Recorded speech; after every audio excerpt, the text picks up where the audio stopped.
Hello, everybody. Welcome to the 2024 Solar Eclipse Roundtable. This is such an exciting event. We have 8 astrologers here that practice constellational astrology. We're all going to introduce ourselves real quick. I will start. My name is Dr. Dani Inman. I'm a physician astrologer. I have been studying astrology for about 5 years in depth now, and I practice and I do readings for people, and I have a YouTube channel as well. I also teach astrology, and it was sort of my flash insights to gather the smartest people I know in this field to come together and to share with you all their expertise in astrology, especially around the eclipse, because there's been so much out there in the news media and in social media that is conspiratorial and scary and all of that, when we're actually about to witness a lifetime, once in a lifetime event here, at least in the Americas. So we have some brilliant minds from all the way across the United States from 4 different time zones that are here to share with you their amazing knowledge about the eclipse. On my screen, I have to my left Miss Julie Sherwood, who is handling all the technical aspects of this. So I'm going to let her introduce herself and tell you about her. Well, hello, everybody. Yes, I'm clicking buttons and I'll be calling out any of the Facebook comments. So those of you on live watching us, we'll call out questions as we can. We're going to try to keep this to about 90 minutes max because we all know you have lives out there and there's a lot of this out there. So we want to keep your attention. I have a website, yourbesthopeswc.com, Your Best Hopes Wellness Coaching, which I do through the stars and other modalities. I also have a YouTube channel and I'm happy to be a part of this group. So Dani, Thank you, Julie. I got Michael to my other side over here. Hey, I'm Michael. I am an astrologer, and my site is oneskyastro.com. I'll leave it at that. Thank you. Okay, well, thank you for coming. All right, and then I have Don Tack. Go ahead, Don. Introduce yourself. Tell everyone where they can find you. Hello, my name is Donald Patak. My last name is Polish. It means bird. So if people call me Don Bird and you see that, that's really me. My site is Freedom Through Astrology, and that's THRU because it is all about you. And I read and I practice evolutionary astrology. And that's what that means is that your life is a journey and I can help you navigate it to success. Thank you. Wonderful. And Lotus Dawn. Hi, y'all. Coming to you live from California. I was actually taught astrology by my mama. She taught me all about the truth of the stars from a real early age. And I got inspired to want to share this with you all. So if you want to learn more about what I do, you can find me at blossomwithlotus.com. It's all about finding that nugget of sacred knowledge that allows us to unleash into our full potential. And I am so excited to be here today. Thank you so much for having me. Yeah. I'm so excited you're here too. I love your energy. Miss Maria, tell us about you. I'm Maria Schumacher. I write a daily astrology blog on a Facebook page called Cosmic Reflections and on the Radical Astrology page. I also have a little website called venus-13.com. I like to refer to myself as a star reader more than an astrologer. But that's just me. So I kind of take the vibe of the chart every day and blurt back out what I think it's trying to say to us. So I'm really honored to be here. Thank you, Dani, for having me and having us all here. Thank you so much. River, tell us about you. Tell us what you do. I love your writing. Oh, thank you. And and I'm gonna be like just frank. I have to come back and forth. I've been on my feet all day and I just got home. So I'm gonna have to come back and forth, but being comfortable is just what has to happen. Um, but yes, and I love the stars. I study the stars. I love writing about the stars. I love stargazing. That's probably my favorite. And so, yeah, I'm really passionate about connecting to the actual sky and also putting it into words and connecting with people and helping them discover the stars in particular in their charts. So Yeah, my website is riverofstarsastrology.com. Excited to be here with you all. Awesome. Thank you. Thank you.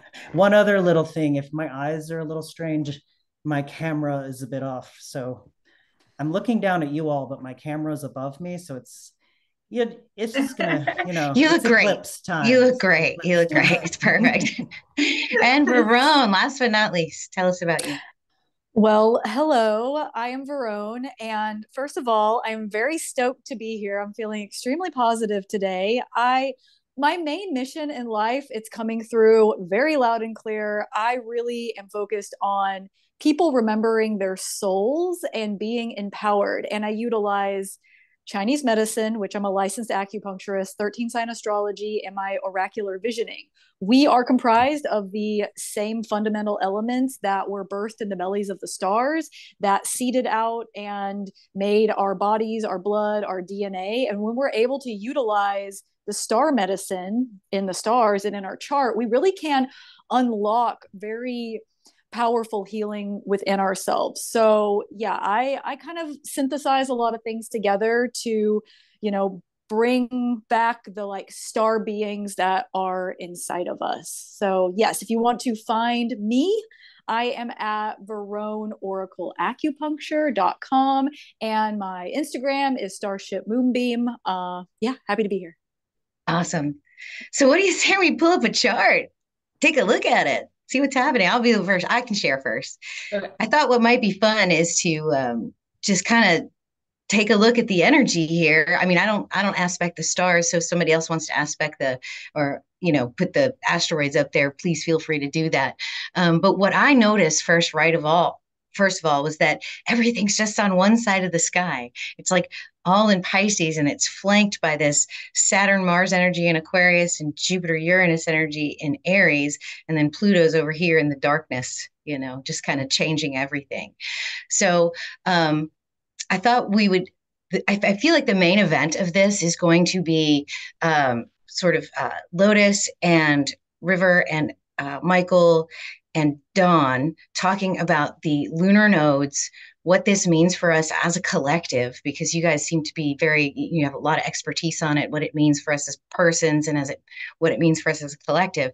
And so maybe we'll do the other energies, and then we'll do that sort of in the middle. And then if we have time, we might take it through the houses for you guys. I know mine's in the 11th house, so that's a specific energy just for me. So if your Pisces is, for example, in the 7th house, then that's a different energy for you. So just to make it a little bit more personal for those that are watching this.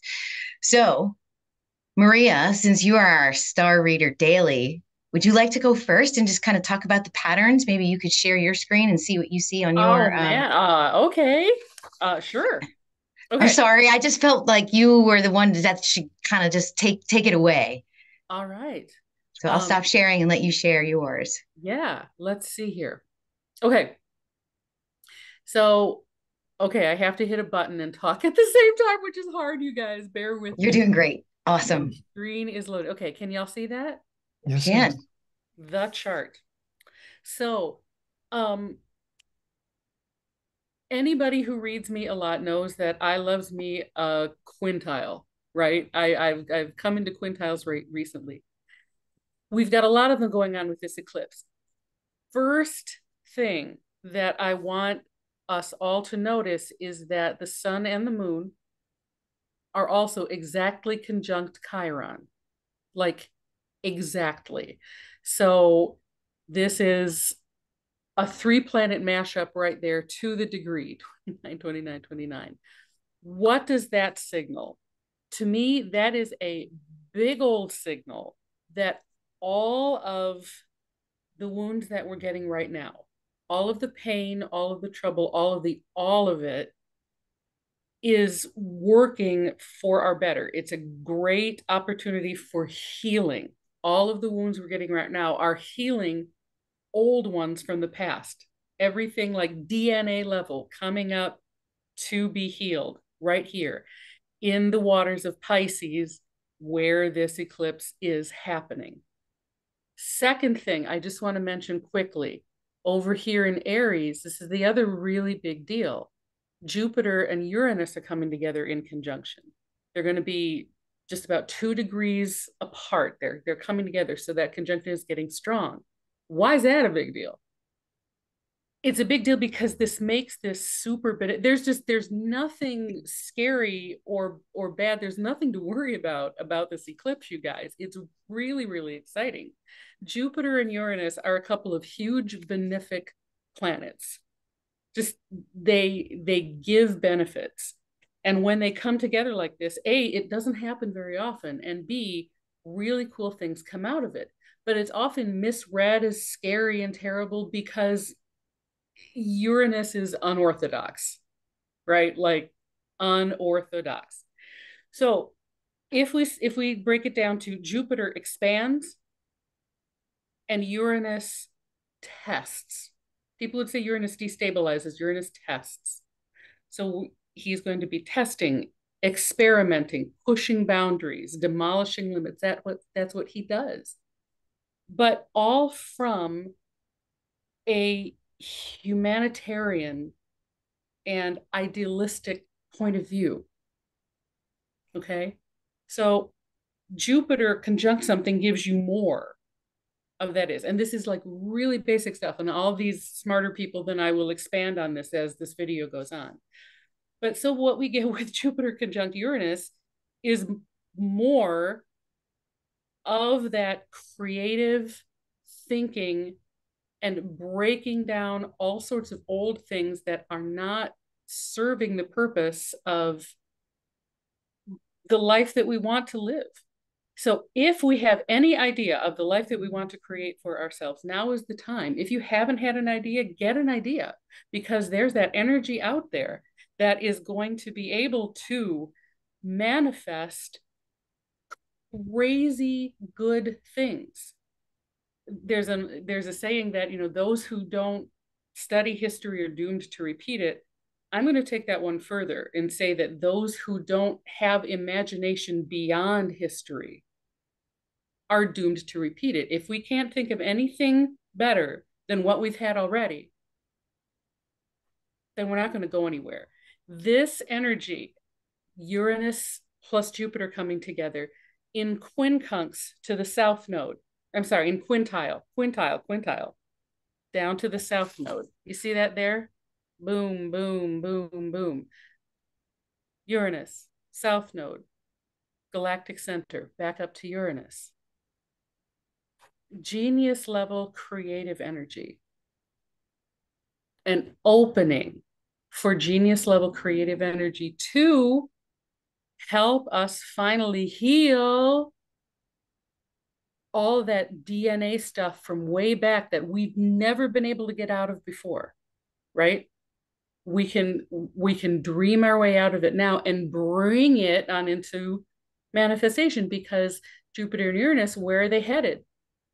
Into Taurus. What's Taurus about? Manifestation, the earth, bringing it into manifest reality. So I want to point that out real quickly. That conjunction is also connected to the eclipse via a quintile to the south node and a semi-sextile to the sun, moon, and Chiron. So creative, creative, creative, creative, openings, openings, openings, genius level, genius level, genius level. And that's my big takeaway from this eclipse to start us off. Nothing but good, big, big, big, crazy inventive. Dave and Big Pop. I love it. And you can be brave too in Aries, right? I mean, that's like faith in the self, faith in the metamorphosis of the self. Yeah. Yes. Yep. Yeah. For sure. I was just going to also mention that Saturn and Mars are over there in Aquarius. They're doing a quintile as well, almost the same energy. It looks like a yod, but it's like it's a quintile yod almost, and it's pointing right down to that south node. Saturn and Mars are like stepping on the gas and the brakes at the same time. You want to go, that Mars is just ready. It's like, yes, let's do this. Let's bring in the Aquarian age. And Saturn is like, easy. Let's be responsible. Let's take care. Let's make sure all of our T's are crossed and our I's are dotted. And, we are, Saturn also crystallizes, right? I often, when I teach people about Saturn, I say that Saturn attains enlightenment by realizing he builds his own prisons. So, all the conscious and unconscious decisions that we make crystallize the reality around us. And so, how are we going to crystallize that reality? What are the conscious choices that we're going to make? And to have that over that drive and that passion that Mars has is really, really nice. Now, you could look at this in a kind of a bad way too. This could look like military energy, but it's more of just a structured energy that's moving forward into the Aquarian age. I mean, I love that. That's fantastic. All right, River, I know you were going to talk about Mercury. Do you want to jump in here and talk about that a little bit? You Mercury and guys want me to Eris. keep this up or should I stop? Keep it up. It's perfect. Okay. And River, you're on mute, my friend. We always have to have one bingo chip on the board for that. Thanks, You're thanks, welcome. Julie. No worries. No, well, I don't know that I'm moved to talk about Mercury at this moment, to be honest, but I wanted to just add follow that train about Jupiter and Uranus, and just like, I just wanted to say something about, this conjunction's happening at the end of Aries. Like this has been a journey for, Jupiter's been roughly a year, not exactly, in Aries, but Uranus in Aries has been, I don't know the exact number of years offhand, but this has been a time, and this is the end of these Mars ruled stars. So I think the conjunction happening and the eclipse capturing this, with the conjunction so close, it perfects, to my calculations, 420. It's easy to remember. According to geocentric coordinates, which is what I utilize, it's a 420 conjunction. And I just want to so these are the last lessons of Aries, of the Ram, and just the shift into Taurus. That's just massive. And that both the planets are going to be doing it at roughly the same time. And I always think about that cusp of Aries into Taurus. That's where the alignment to Algol begins. So it's going to be a very, very passionate time, I believe, with this very revolutionary, expansive energy. And it's just going to be such a palpable shift into Taurus themes. And, our resources, those earth things, their finances, the earth itself, the land, like farming, agriculture, but also this alignment to Algol. It's going to be like Uranus for the rest of the year is going to just hover right around Algol with the retrogrades and everything. So just really bringing in the wise serpent goddess, Medusa. Medicine, I mean, that which pings back to the Chiron piece. I mean, the fact that this eclipse is exactly conjunct Chiron, like, again, geocentrically to the arc minute, like that is wild to see, to me, to see the sun and the moon for this almost 4.5 minute eclipse over the United States, is exactly conjunct Chiron, who is like the bridge to other dimensions, to healing, but also to our pain. Like I think so many of us are feeling pain personally, collectively. We may have different causes, but we're being hit at our heart's core. And in Pisces, just this humanitarian crisis of being alive in this moment. And so I think this is really, really powerful. And what else I would say about that is that the United States is not only in its Pluto return for this eclipse over the United States, the first in its history, the United States is also in orb of its Chiron return with a Chiron eclipse, total solar eclipse, exactly conjunct Chiron. So that's what is coming through at this moment. and I'll pass the baton. Awesome. Could Thank I you. Thank tag you. on Yeah, something to what you for said, River? sure. I don't have a date for when Uranus came into Aries, but it has been a journey, and I could date it like in my sort of I can take it back to the Uranus ingress to Aries because Notre Dame burned like inexplicably. Notre Dame that was Uranus's ingress into Aries, and then like 2 weeks later, this really old church in Brooklyn also burned to the ground. And I've don't want to take too much time and dwell on that, but it is interesting that right now Neptune is 1/4 around from the galactic center, sort of starting a new phase of experience, a new phase of Neptune. So I don't know what's in store if a new religion is cooking up, but I think it has been like a very impactful journey that Uranus has been on, and I just wanted to give voice to that.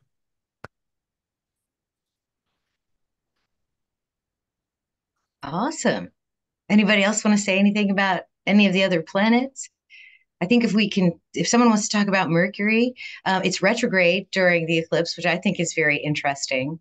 Um, when Mercury's retrograde, I don't know if a lot of people know this, but you've got the sun and then you've got Earth right here. And then I'm sorry, it's terrible drawing. And then you've got Mercury in front of the sun. So Mercury's kind of going to do a little bit of an eclipse dance too, where it's going to go in front of us, between us and the sun.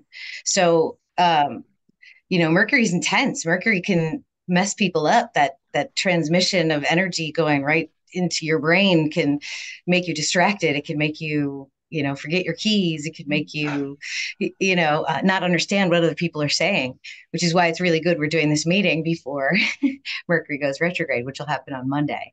And then what I also noticed about Mercury was that when it's going to swing around the node area again and then go back towards Aries. So it's going to not leave Pisces at all. It's doing its whole retrograde transit through Pisces. I'm going to It's also making a 1 minute conjunction to Eris. So yeah, add that to the Mercury. That's a big one. Yeah. Yeah, I was going to jump in real quick because in the chat, Jerry had made a note, said early 2018 was roughly when Uranus came into Aries. So thank you for that, Jerry. And then 2015? 2018. Early 2018. Yeah.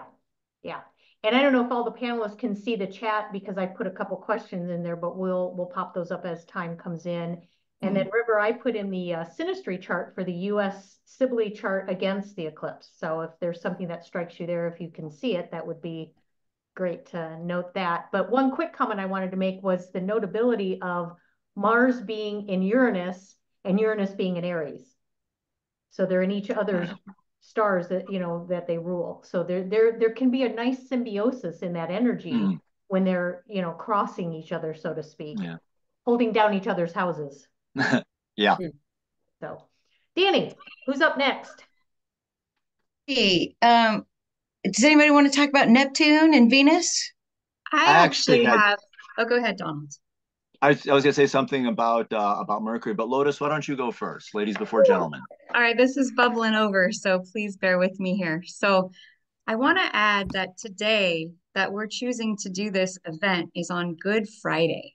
Okay, and so this, of course, relates to Jesus and the path of the martyr and will lead into Easter Sunday. So I just thought this is a phenomenal timing because I think it really speaks to a really big phenomenon going on here.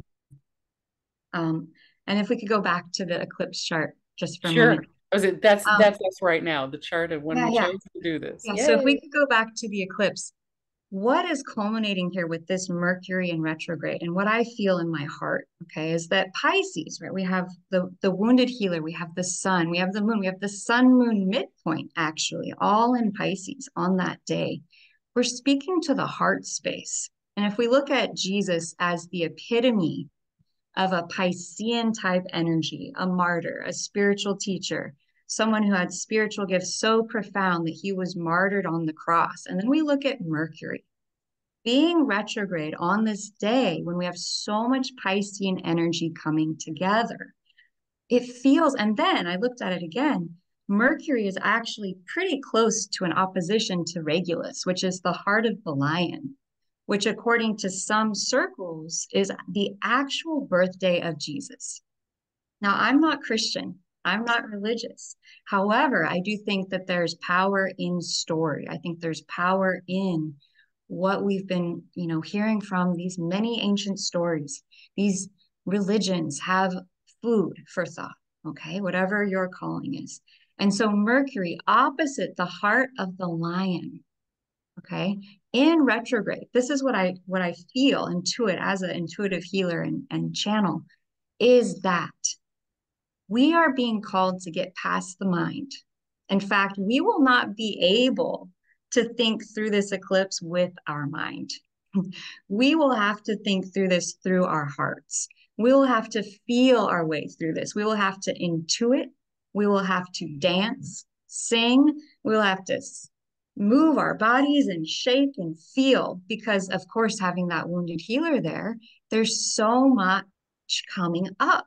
There's so much coming up that you want to just shake it out. Okay. And if you're watching this, I want everyone to have permission. Give yourself permission from now to the eclipse and after this whole year with the destiny point in Chiron to friggin' let it out. Okay. Just let it out. Let the emotion out. Feel it.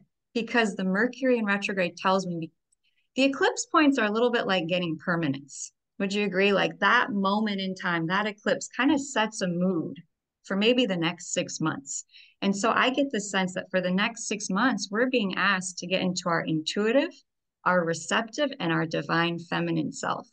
And I would also add that because Uranus is going out of Aries and into Taurus, it's on its way out.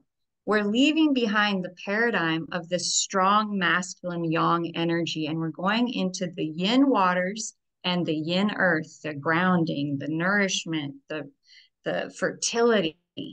We're being called back to the garden, y'all. We're being called out of our heads, back to what's tasteable, touchable, feelable.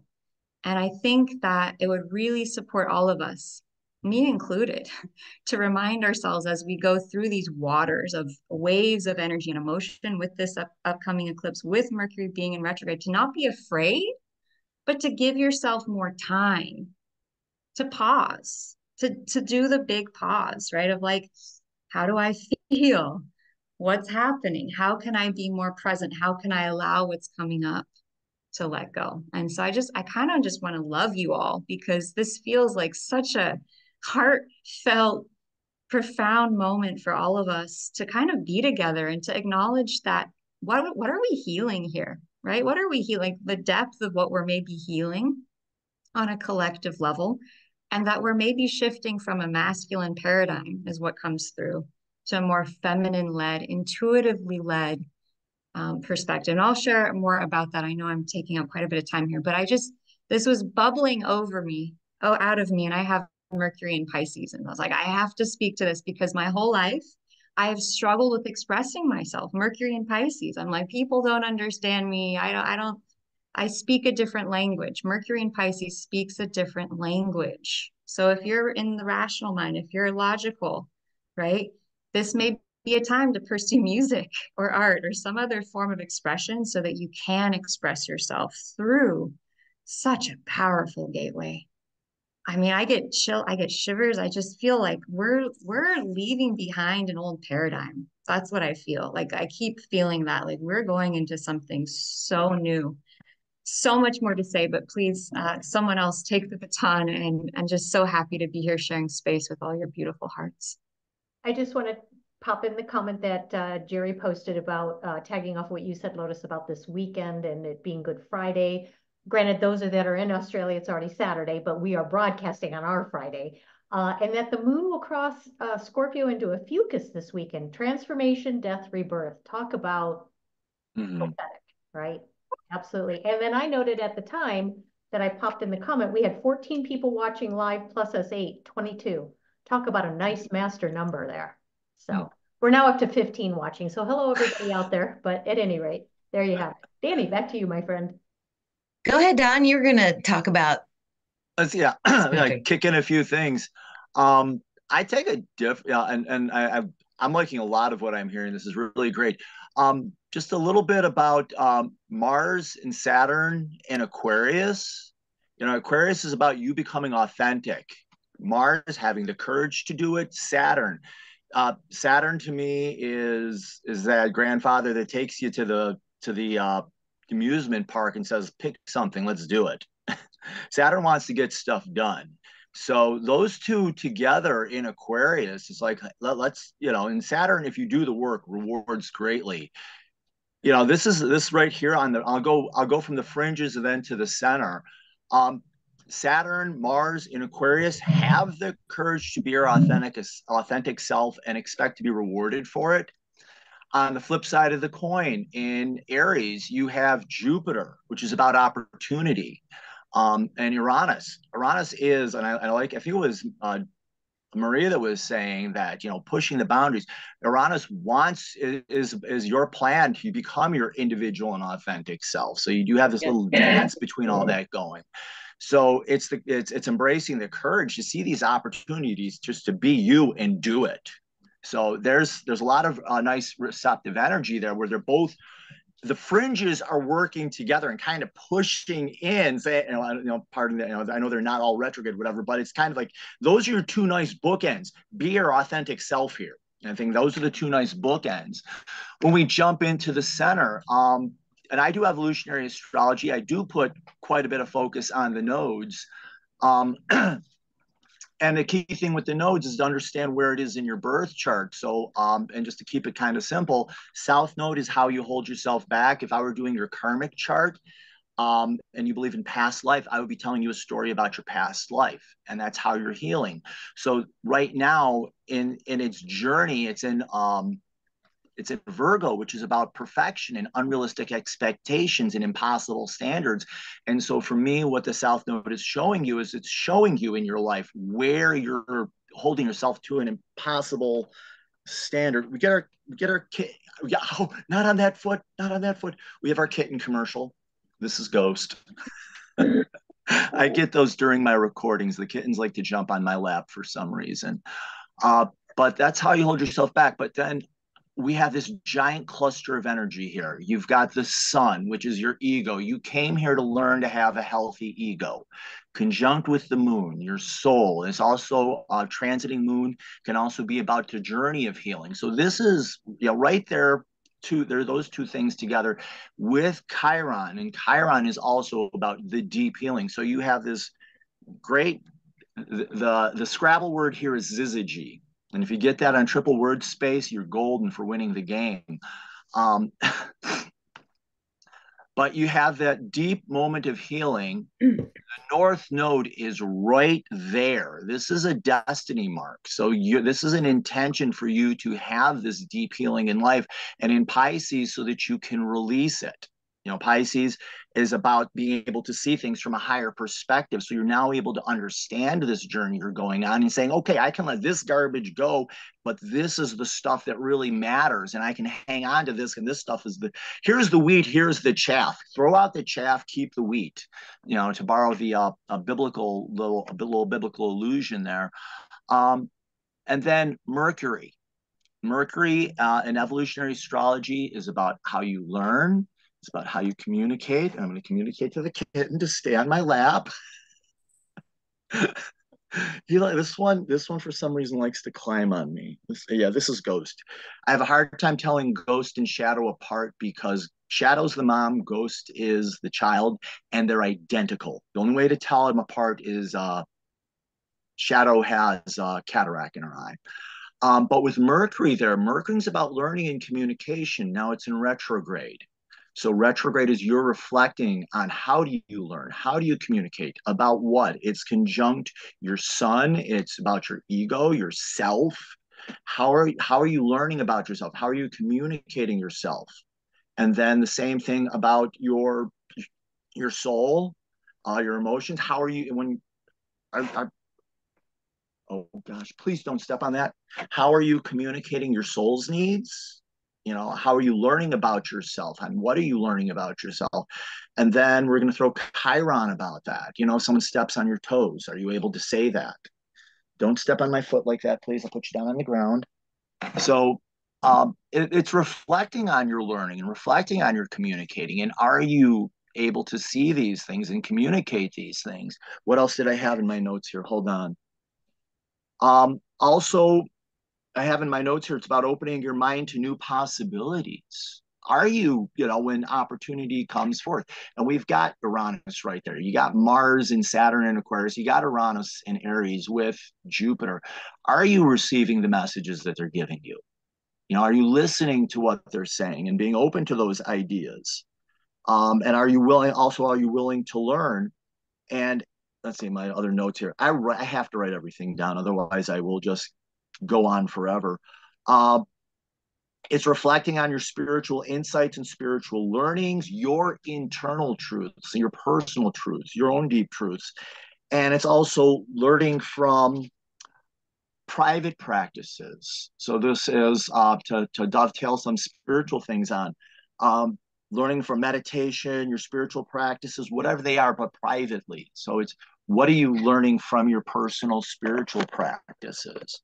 So that's tying Mercury into all that. So I'm going to keep it on the upside. I always talk about the shadow, and maybe later on, when we get through, everybody gets a chance, I can share a little bit about that, so to warn people about being on the other side of the coin. But for the positive side of that, I think there's a great opportunity during this eclipse for people to actually learn about themselves and learn about who they really are.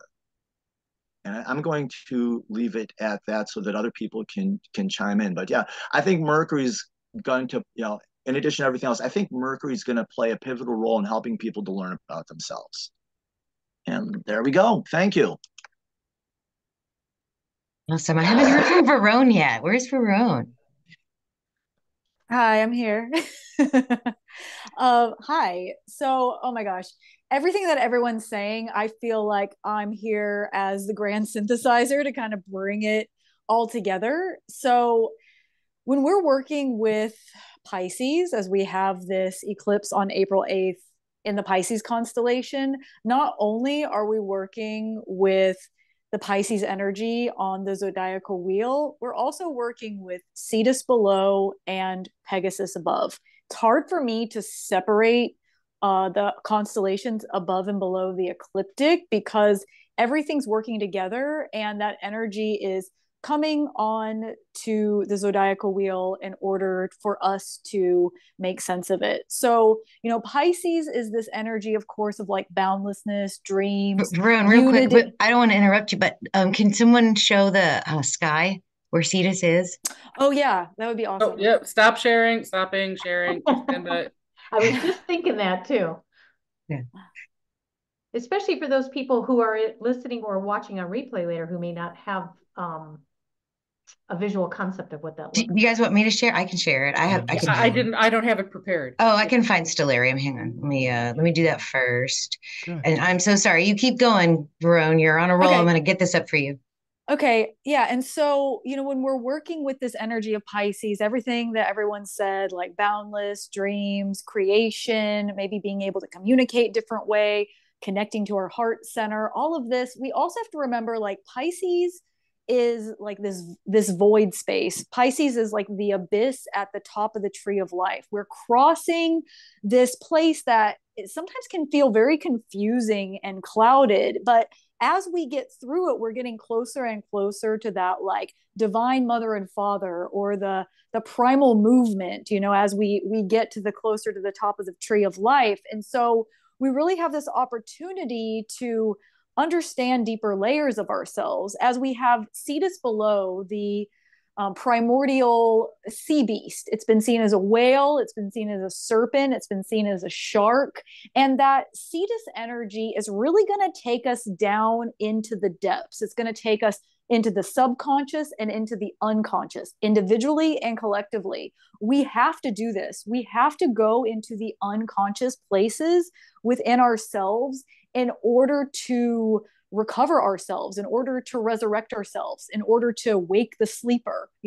We've got so many hidden gems within us that have been buried for, thousands and thousands of years. We're talking about the past, not just the past of this life into our childhood, but past lives, back into generations, like Maria was talking about. There's a lot of healing at a DNA level. Well, like, what does that even mean? DNA, it really can express in a lot of different ways. That's what epigenetics is. Like, you may have a gene for alcoholism, or that gene for alcoholism could turn into a gene to like become like the greatest musician, So there's a lot of ways that things can express. And when we're able to go into the depths of the whale, into the belly of the whale, into like the primordial waters of the sea serpent, whether you see the sea serpent as like Tiamat, whether you see it as Cetus, as Medusa's mother. We are 13 sign astrologers. We're working with Ophiuchus, we're working with the snake, we're working with the serpent, we're working with the dragon. That's what eclipses are, dragon energy. You're able to find more parts of yourself. Now, I know that shadow work, we talked a little bit of the shadow. You got to do the shadow work. You can't overlook the shadow work. You can't stay unconscious to yourself, or you're going to make very unconscious choices.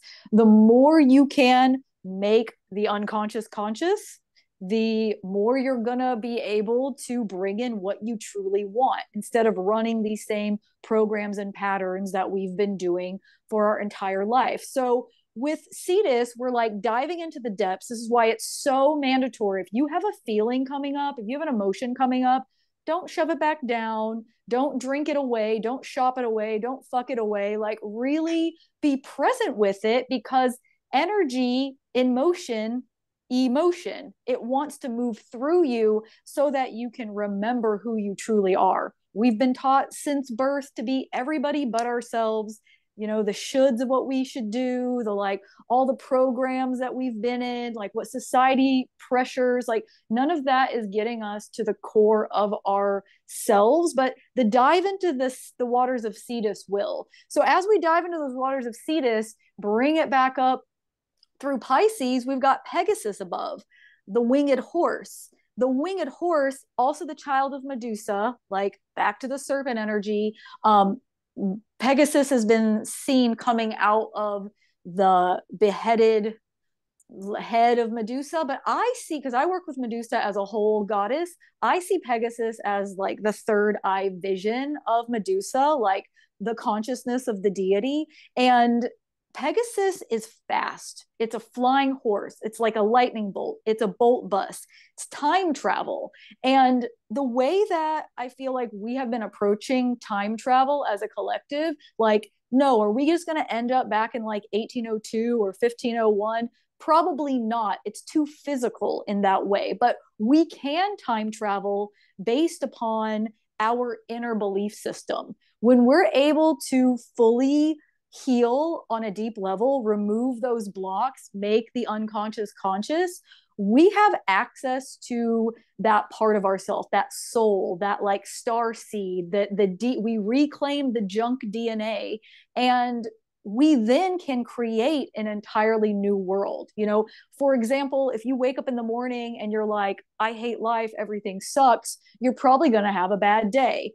And if that's your entire life, then like you might not have a great life. But if you wake up and you're like, hey, I'm worth it, I'm worthy, I'm going to heal the wounds that were put upon me as a child, I'm going to get to the root, I'm going to pull it out, you're going to be able to create the life that you want. And you definitely open yourself up to new timelines. As people talk about timeline jumping, you put yourself on a different time coordinate on the timeline spiral, and you collapse those timelines, you collapse the karma, you collapse the Akashic records, you collapse those old things in order to bring in what you truly desire. And with this eclipse, like to the arc minute, like River said, conjunct Chiron, that is just so much power. Chiron, the glyph, is a key. Like, we want to unlock the doors of the matrix so the matrix can bust open and completely like collapse down completely. This is us shifting on such a massive level. And even Chiron studied from Apollo and taught Asclepius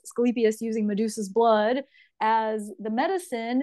And Apollo studied from the oracles. So like, and Apollo's temple was where it's a temple of Delphi, the serpent oracle, or the pythoness, or the pythia. So like for me, everything goes back to the serpent and the dragon energy. that is our DNA, that is our Kundalini. There's just so much power there. So I really see, and what I'm being called to for this eclipse, like we're in between eclipses, we're like sandwiched in the eclipse energy, is to really not run from yourself. Like, I understand that doing deep healing, doing deep trauma work isn't fun all the time, but it's a lot less fun than living a life that is not your own. It's a lot less fun than making a whole bunch of choices that isn't bringing you joy and happiness. So I just see profound healing on all levels that is coming in with this eclipse. And it's up to us how far we want to go with it. So I'm kind of hearing everybody like kind of say, like, stay in your truth, like listen to yourself, like pay attention to the messages coming through. Mercury with Eris, I really see that as like maybe some of the messages might be intense, as like Eris is the goddess of anarchy, the goddess of discord. But I will also say that I can't see Eris as just the goddess of discord and discordia. I also see her as harmonia, because you can't have discord without harmony, and you can't have harmony without discord. So find that balance point as our centers are shifting and changing, and like know that we're kind of timeline jumping continuously through the day as we reveal new truths about ourselves and heal more on such a deep level. So yeah, move your body, like Lotus said. It's so important. Move it out of your body. You can't think your way through this type of healing and mending. And we're here to be whole beings. We're here to be the stars that we are. And yeah, I'll pass the baton. I love it. I love everything that you just said. I mean, the whole thing about jumping timelines, you were giving me the chills when you said that, because it's so true. Like, if you can go internal, which this energy is just so ripe for, and be with that soul, be with that inner creative spark, it ripples outward. Like, you ground that light, and then it ripples outward into reality, and it changes your reality for you. I mean, it really does. It works. Things that you need, things that you want, they will magnetize themselves to you, or you will magnetize them to you. So really, and there's thank no you. mistake that this nodal axis right now for the collective is Pisces Virgo. There's no mistake in that. Yeah, I think tropical says it's in Libra and Aries tropical astrology. Yeah. Actually, I just posted a comment on the Facebook. I said, you got to say you won't get this perspective in any other approach than constellational astrology. So just putting it out there. That's it. All right. Where's Michael? He's up at the top of my screen. I'm right here. Dani, can you stop sharing? Yes. Thank you. I'm gonna change lanes. Much love, much respect to everything everyone said, but I'm not gonna try to synthesize much. What I want to do is take a look at Saros cycles, these cycles of eclipses, and I just kind of want to say a little, just kind of break that out. So a Saros cycle is about a 1,300 year long series of eclipses. And each eclipse in that series is separated by about 18 years. So the cycle that this eclipse, this April 8th eclipse, is part of, it started in 1501 and it'll wrap up in 2763. And a Saros series, these 1,300-year series, they start at a pole. So if this is the Earth, they could start at the North Pole or they start at the South Pole. But over the period of that 1,300 years, they sort of spiral around. That the like when you see a map. Well, I don't want to get into all these visual support. But when you see the path of totality, like we're gonna see it from Newfoundland down to United States into Mexico for this April 8th eclipse. Well, that totality would just start. It would just start at the North Pole.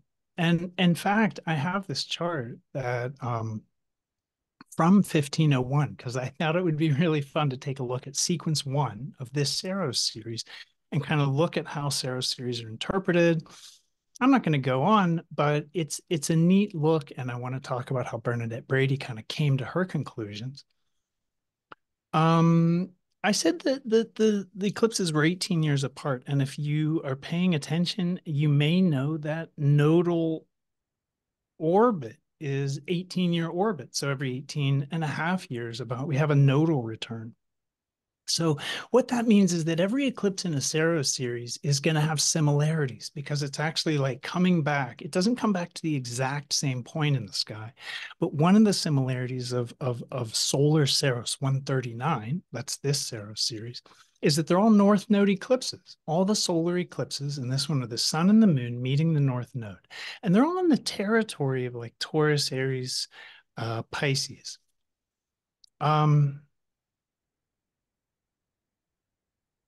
Yeah, let's break open this chart. I don't what's the worst that could happen? I'm going to share my screen. All right. So this is a chart that's oriented to 90 degrees north. This is the North Pole where the eclipse started, and you'll notice that the date is 1501. This is the original, the very first North Pole eclipse.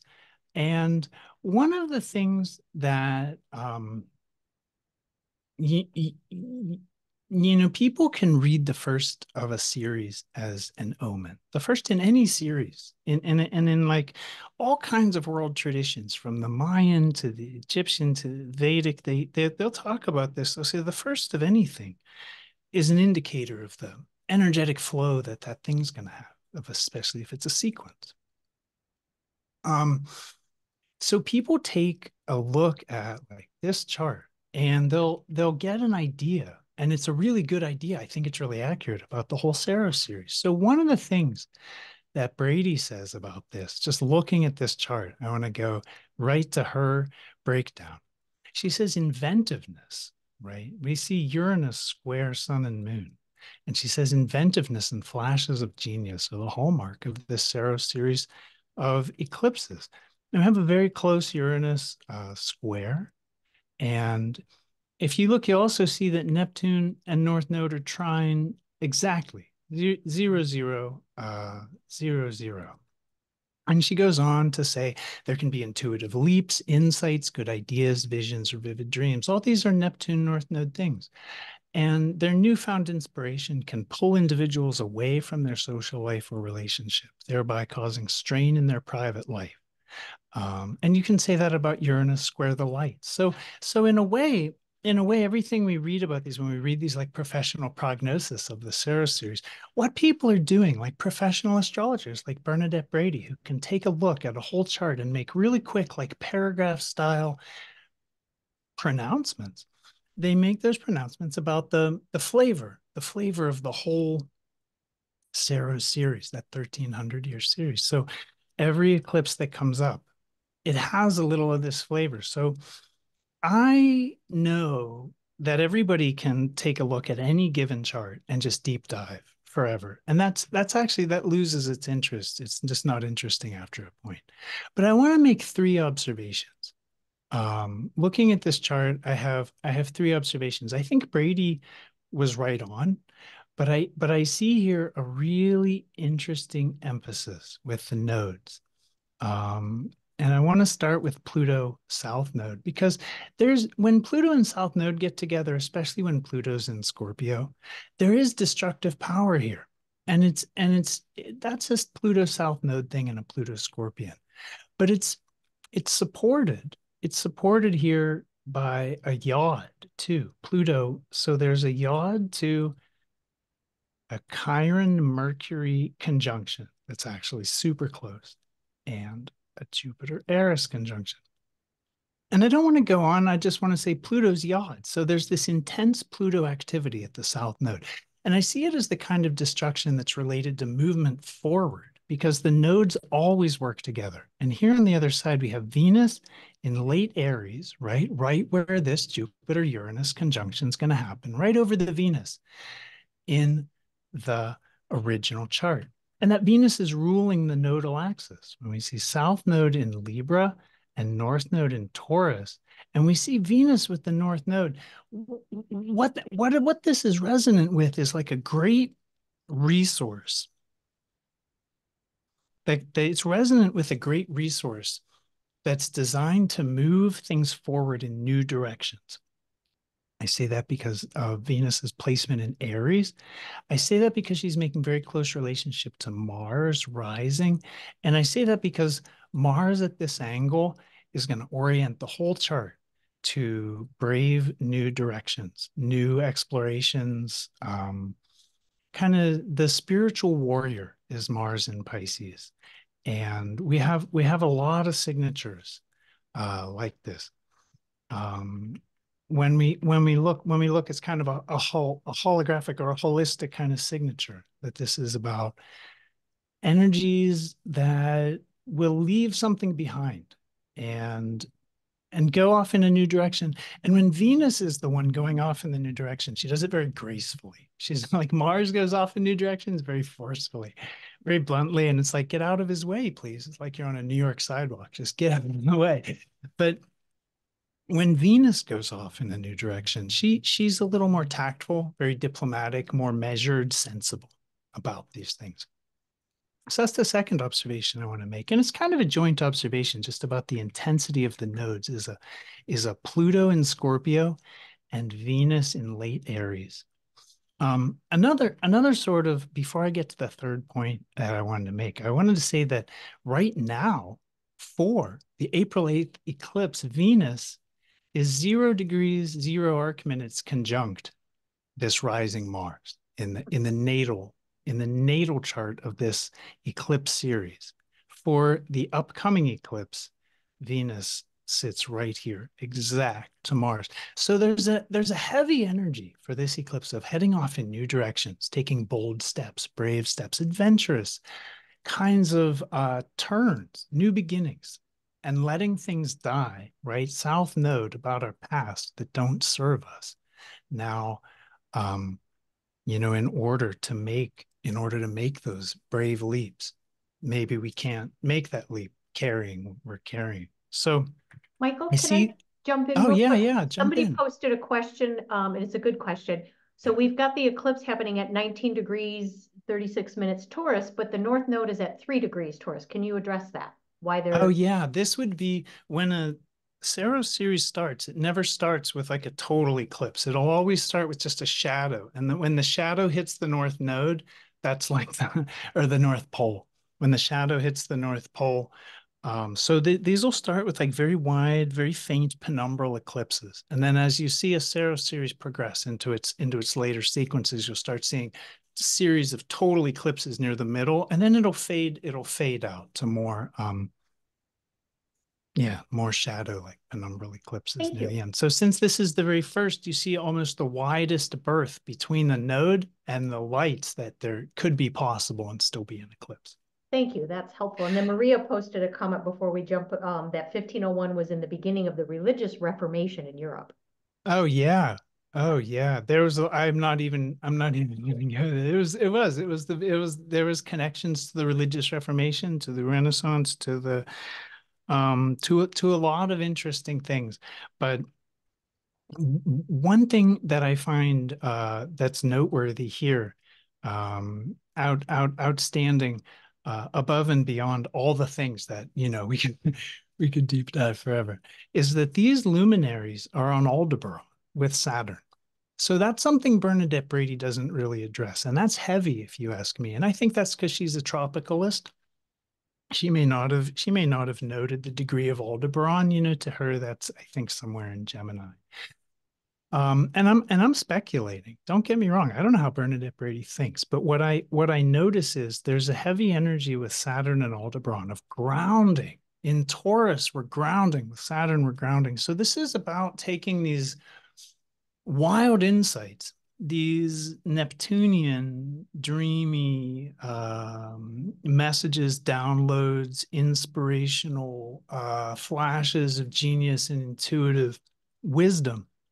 And it's about taking new directions, but what really wants to happen is something akin to stabilization, grounding, setting a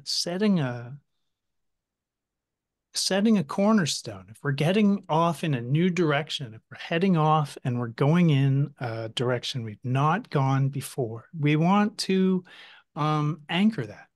And I think that's an important part of the energy of this eclipse series. And a great way to get in touch with it is to honor this Saturnian in Taurus.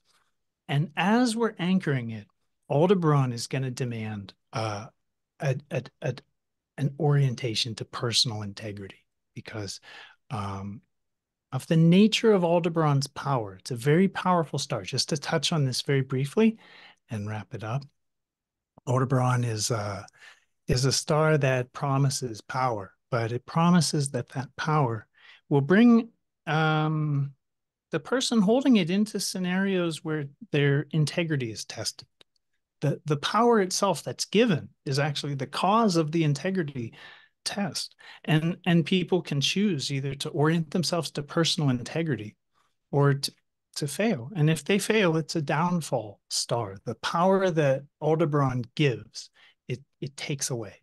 And it's real famous. It's a famous downfall star. If you look it up, half the sources that you'll look this star up, Aldebaran, Alpha Taurus, the bullseye, Aldebaran, they'll tell you it's a horrible star. And it's not. It's an amazing star, but it comes with a test. So if that is part of anyone's experience with this eclipse, part of the power, the original power of this eclipse is connected to Aldebaran and Saturn closely. And that's all I wanted to present. Thank you, everyone, for taking so much time for me. Appreciate it. I'm going to read out a couple comments that came in the Zoom chat because the replay people won't see those. So Maria noted, isn't Venus then right where Jupiter and Uranus are now? Yes, that's correct. The other comment from Lotus was Sun and Moon conjunct Saturn, but now Sun and Moon will be with Chiron. Have we switched from a building structure theme to healing the wounds theme? Wow. I think so. Yeah, I think that's brilliant. And I want to just show, a chart. Let's see. Oh. I have a multi-wheel of now the inner wheel is the 1501 sequence 1 of this eclipse series, and the outer wheel is April 8th. I don't know which sequence it is, but same eclipse series. Yeah, one of the things we see, Venus and that rising Mars, a lot of Venus activity. This eclipse is like very, very Venus activated. So when we see Venus in the rising position conjunct Mars, and we see this wilds conjunction, I don't know what to call it, this big success signature over Venus. I think this is highly primed for turning new directions, for doing things we've like maybe even wanted to do before but not been able to, or maybe have been able to conceive of but not to really like plant and watch grow. I don't know. How's that sound? Man, Michael, you just brought my whole life together, like by doing that. Cool. Saros series. Powerful I'm not even stuff. kidding It's you. cool. Yeah, my south node's right there where that first 1501 eclipse is. That's where my south node lives. So that's okay. super interesting. That is right here on Aldebaran. Yeah. Mm-hmm. Yeah. That's it. That is interesting. And all these connections, all these holographic connections, you can kind of get lost in them, but there are some key points like the lights and that Venus Mars stuff. I think it'll show. I think 500 years later, 700 years later, I think it's really likely to be relevant. So that was super amazing. Cool. Yeah, I hope it's a really nice one for you. Yeah, thank you. South nodes, like you never know. Sometimes you get brilliant. And numerologically, the date is a 22, by the way. I forgot to Oh my goodness. Can I just say something about how I view the Saros series as an analogy? And because as this starts as that penumbral shadow at the North Pole, I see that, that is the kind of read it as like a new moon personally. But I see when the eclipses become total eclipses, which is this phase of this great, great, great, great, great, great, great grandfather, mother dragon. This is like the full moon. This is the fruition. Pisces rising. Now we have a total solar eclipse in Pisces. And so I see it kind of like that. Like the eclipse is, a flower, the seed to the flower. This is the flowering of the original eclipse, the original dragon. And to be right at Aldebaran conjunct Saturn, it's also tightly squared Uranus in Aquarius. What a potent place for Uranus. Mm. And then the node itself is at Algol, like almost to the exact arc minute to Algol. And where this energy is going with the Jupiter and Uranus, I mean, there are all kind of connections, but like as this eclipse is coming in, I had a really vivid dream about throwing this object at the bullseye. So that's Aldebaran, the eye, the bullseye. Like I also see Aldebaran as our leaders, as our kings, as our, those with authority. And again, yes, integrity is the message of Aldebaran. And where is that integrity lacking? But that eclipse at the royal star flowering now, with that Saturn Uranus tight square, I mean, this to me is going to change our world, our paradigm in a remarkable way as as this series continues in its flowering phase. I looked up 18 years ago, like what happened between the solar and lunar eclipses, and Twitter was founded, and the United Nations General Assembly, they founded like a human rights council or human rights commission. You wouldn't think they would need to, but I guess they were like, oh, probably should think about human rights. I don't have a lot of details and I don't want to sidetrack that, but I want to say that each eclipse has its own different flavor, and it's like its own relationality to that sort of natal chart. I think has a lot to do with the expression, and I love what you were saying, River, because I see like each eclipse as like its own sort of full moon. I don't think there's one eclipse in a Saros series where it's like, oh, this is the one, or this is the it's like they're all just wildly potent. I've always wanted to redo the Brady information because I love to reinvent the wheel. I always wanted to sit down with all 40 of these and just write up paragraphs, but I've never gotten around to it.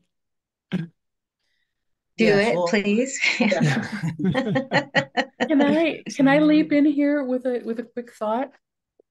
Please. Yeah. Do you want me to stop sharing the screen, or would the screen help? Yeah, if you could, because I want to just look and pull up the chart again. Did I leap on anybody else's? No, as you're pulling it up, I just wanted, as the Oz behind the curtain, we're at about 20 minutes till end. So we just want a time check here. So, okay. And I did have one thing to add to your chart, Michael, that was jumping out really loud. So after this. Okay. Yeah. Okay. I'll try to be brief. I just wanted to leap in here and say that one other thing, as I was just going through notes today for the Uranus and Jupiter aspect of this and the Chiron in Pisces aspect of this, and Michael kind of brought it up, and taking us back to Aldebaran, integrity is another huge component of this, personal integrity. And I think that it's important to remember, and we see this with Aries energy, right? We see this in, I think, the Virgo Pisces nodes too.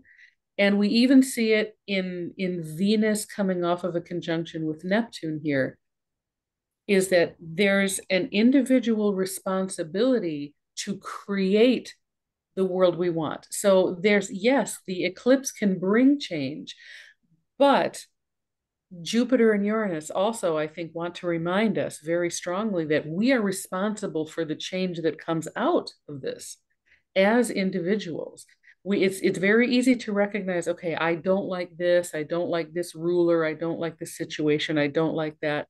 But until we can imagine what we do want and move bravely toward that, I think that's our Aries and Jupiter with Uranus, sort of, and move bravely toward that. Mars and Saturn too in Aquarius, and move bravely toward that. So we have to be able to take the personal responsibility, going back to that Saros cycle that started with the active Aldebaran, right? Yeah, I the I lights on I off and give off. it the world, or I take it away if I'm not in integrity. Um, I just wanted to throw out there that imagination sparked by the galactic center in contact with the South Node in Uranus, that just there's energy here to help us dream different. That if we really want change, we have to be able to imagine something completely different. I'm So going to tag off what you said, and you and I've talked about this on a couple of our little podcasts. we talk about everything, girl. We're always talking. Yeah, stay tuned. We got another one coming up. Side note. Anyway, but it goes back to one of us in the group, and I'm sorry, I can't remember who said it, but it goes back to being our authentic self, right? Speaking our truth, being our truth, singing the note we were imprinted with at the time we were born, and be that unique one.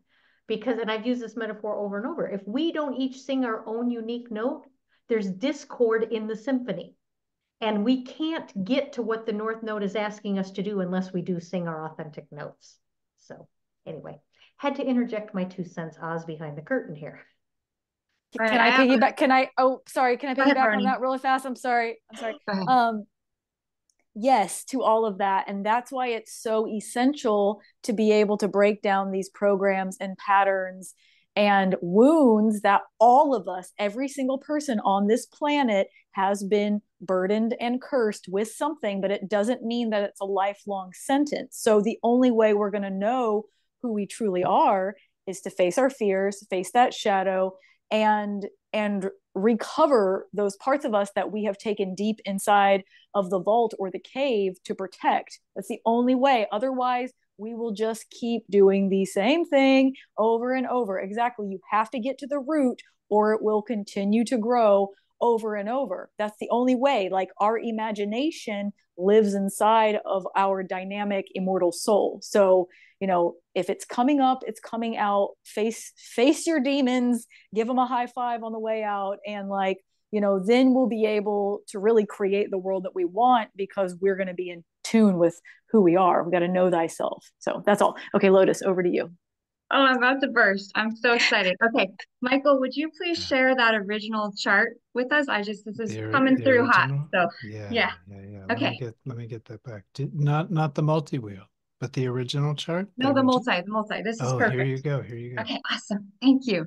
I love this connection of the ancient roots, like Verone was talking about, getting to the root of it and using our imagination, all this Pisces energy.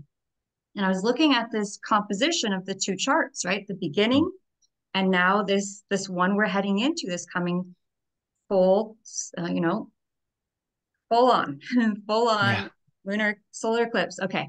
So what I saw and what spoke to me, and as an Aries sun always speaks to me, when I see so many planets lining up to the first house of the original eclipse.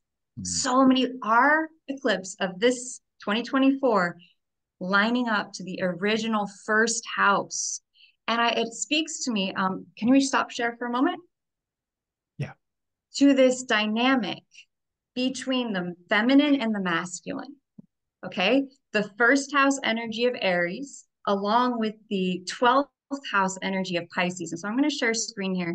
I have a little bit of a presentation I want to share with you all. Oh, that's the wrong one. Okay, give me a moment here. Okay. So what year are we in? We're in the Chinese year of the lunar dragon. Yeah? And anyone remember what astrology sign that dragon relates to? Anyone? Aries. Okay, so we have the lunar dragon year in the Chinese astrology system. Why am I showing this picture? Hold on. So we have essentially the coming together at this solar eclipse of the sun and the moon and the sun moon midpoint in Pisces. Sun often represented as masculine, moon often represented as feminine. So we have two coming together, the masculine and the feminine, at this solar eclipse. Then we go back to your chart, Michael, which shows the Piscean energy landing in the first house of the original solar eclipse from the 1500s. What I feel, okay, and bear with me here, is that what we are witnessing with this solar eclipse is the coming together. And notice how in Michael's chart, we have Venus and Mars together again now, right? That one and this one. The coming together of the masculine and the feminine, okay? Of a new beginning of the intuitive divine feminine, our imagination, our intuition, the water, the feeling, with this Jupiter, Uranus in the end of Aries, and then those bookends that you were talking about, Donald, of Uranus and Jupiter together, and then and then we have the Mars and Saturn together. So we have these two masculine energies on either side of this feminine opening of this gigantic solar eclipse energy. And so I think we may witness this year and in our lifetime the healing between the divine feminine and the masculine polarities, getting out of it being this or that, either or, and getting into how do we support and serve? How does the masculine be that support and that container for the outpouring of that divine feminine goddess Shakti that comes through so beautifully and so bountifully. And then the 22, which also is that 2-2 coming together in partnership. And so beautiful that we have a fairly balanced energy here, female, masculine, coming together, supporting each other. And this doesn't have to be men or women. This is just feminine energy, yin, receptive. And Verone, you know about that with acupuncture, right? The yin, that need to be full and whole and complete. And then the yang, the action. And I feel like we're completing a cycle, like Michael was sharing with that beginning chart. We're completing this 1500 cycle where we're moving out of structure and discipline, sun and moon with Saturn at that solar eclipse, to now sun and moon. I want to share this, but I have to share this. So sun and moon midpoint. So I like to say that the sun moon midpoint is like if the sun and the moon had a baby, right? And so here's the moon, here's the sun. I love the sun moon midpoint. I think it's our core self. Wherever your sun moon midpoint is, I think that's your essence self. That's the bridging together of the two polarities. And I think it was you, Verone, you were talking about the mother-father energy coming together, like this quintessential root energy of the serpent, right, of Cetus, and then Pegasus. And so I just wanted to end by sharing this story, this mythos from the Greek mythology of Cetus, right? And so in the story, the princess Andromeda claims that she is more beautiful than all of King Neptune's sea nymphs. And he gets really angry and he sends the sea monster Cetus after everyone. Well, he says, chain your beautiful princess up to a rock and sacrifice her, themes of Pisces, sacrifice, martyrdom, sacrifice her to the monster. Well, luckily for her, at the last minute when she thinks all hope is lost, and many of you out there may be relating, maybe this is a time, all this Piscean energy of like being so deeply triggered at such a deep level, is all hope lost. When Pegasus rides in the heavens, the higher self, the miracle, the blessing, the profound moment, and very handsome masculine energy swoops up and rescues Andromeda and takes her away to be the queen of a new land, increasing her land, increasing her holdings, increasing everything that she has ever wanted or dreamed of in her life. Now, this isn't a rescue myth. This, for me, is talking about the divine feminine and masculine finally serving each other, finally coming into service of each other and the upliftment of humanity. And yes, there is a deep wound here. If you're in any bodied form, female and masculine, us feeling safe to express our divinity, to express our spirituality, to express our dreams has been severely limited. And so I just, from the depths of my heart, I want to invite everyone and all of you here to tune into the miracle of the possibility of what is happening here, that perhaps we are collectively bringing up something so profound that it takes all of us to hold it, to feel it, to allow it, and to let it finally be done. Pisces is the last sign of the constellation. We are done with this. We are finishing this. This is like since the 1500s, Michael, since the beginning of this cycle. How much separation, male and female, have we gone through? So I just feel so much compassion in my heart, and it's Good Friday and Jesus and Easter and this sense of like, it's time to be reborn, right? Aries, Pisces, year of the dragon, Aries, Piscean eclipse, kind of the biggest point of the year, it feels. Masculine, feminine energy, such a healing. And it's not just male, female, it's that intuitive versus action. It's being able to be safe to go into the shadow, to hold space for the depth of it, to truly be okay with what's arising. And I really love all of you so much. Like all of the points of view you've all brought up today. Like, I think this is fascinating. I want it to keep going. This is so beautiful. What a gift it is. I just want to put one quick note in Yeah. here. When we end, one of the people in the group commented on Facebook that they would like to have us have a clearing of the energy at the end of this. Whoever is called to do it would be lovely. And I wholeheartedly support that as well. Can I chip in something? Because we forgot a planet. Can somebody bring up a chart? Hang on, we're getting there. Okay. Mercury and Pisces, it doesn't happen quickly. It happens, though. It happens. So yes, it does. We've been all clustered up about everything that's happening around the North Node and the South Node. And I'm looking at that, and my favorite little guy who's sitting off in the corner saying, "Yo, what about me?" Pluto. Pluto just left Sagittarius not too long ago. Pluto walking through Sagittarius is like you cleaning house. Is this junk or is this something I want to keep? If it's junk, get rid of it. If it's something I want to keep, like keeping my kitten off the keyboard, save it. So now Pluto has just done this grand house cleaning. That's Pluto walking through Sagittarius. He is going to retrograde back into it later this year and then step back out. But right now he's in Capricorn. Pluto in Capricorn. What is it that you do want to build with this stuff that you've saved? So he's in the mix, you know, all hail Pluto. He's there. He's just done this house cleaning, and now he's saying to us, and his challenge to us this year is, what are you going to do with this now? What are you going to build? Capricorn, you know, the great build. What's the great work? Where's your integrity? You know, two buzzwords, phrases, whatever, for Capricorn, from the evolutionary astrology perspective. What are you going to build with this now? What are you going to do? You just cleaned house. You've got this core essential stuff that's important. What are you going to do with it?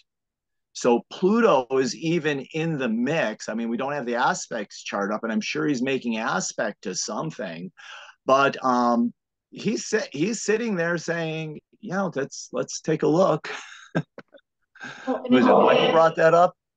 At the beginning of Capricorn, it's like he's right at the beginning of Capricorn. It's the start of all of this energy now. Yeah, so he's been saying, okay, we just cleaned house. Now let's do something with it. Yep. And it's going to be a long, oh my gosh, I can't even remember. Somebody told me, had it actually figured out how long it was going to take Pluto to transit all of Capricorn, but it's going to be a long time. Mm-hmm. But Pluto is about deep transformation. That's one of the messages of transiting Pluto. Yeah, it's where you have your have a deep wound in your life to heal, but it's also where you do your deepest transformation. Where's little blue Pluto? Pluto is going to be challenging our communication, working. There's an interest in transforming relationship, interest in transforming spirituality. I'm not sure what that square is to. That's Eris. That's what? This is Eris. Okay, that's Eris. So Pluto and Eris might not. Squares can be building. Squares can be building as well. They can be challenging, but it's like building strength or making strength. You only get strength if you increase your weight load. Jerry in the Facebook chat said that Pluto will be in Capricorn till about 2044. 2044. Okay, thank you, Jerry. Yes, thank you. Yeah. Thank you. I'm going to get us close to calling the question here, but there was the one question that I was going to fork over to Dani about any comments on babies that will be born under the eclipse. And I know you've been doing eclipse readings and you kind of have a baby background, so it might be. Yeah. Well, I mean, if you go back to the basics, right? You've got your sun, which is the expressive, masculine, outward energy. Then you've got the moon, which is the feminine, inward, magnetic energy. So you've got, the whole spectrum of the soul, of the self in one spot. It's also a nice place if you're going to do progressed moons later on for that person's life because they are starting their new progressed cycle on the day that they're born. They don't have to wait years till that cycle begins for them. And so it really just depends on the sign in the house too. I mean, for that particular baby. If it's this particular eclipse, I guess you guys just got a huge natal reading for the babies that are going to be born next Monday. So yeah, I guess it would depend. Yeah. But this was such a fantastic conversation. I think that I appreciate all of you for agreeing to come. It didn't feel hard to get you guys together. I know a lot of people feel like these things are like herding cats, but I really just asked y'all once and you were like, sure, let's do this. So I really appreciate it. Every one of you have just such a unique and beautiful insight, and the way that you bring your individual energies to this collective energy is just so incredibly special. And I share Lotus's feelings about, I wish we could go on forever, but we can't.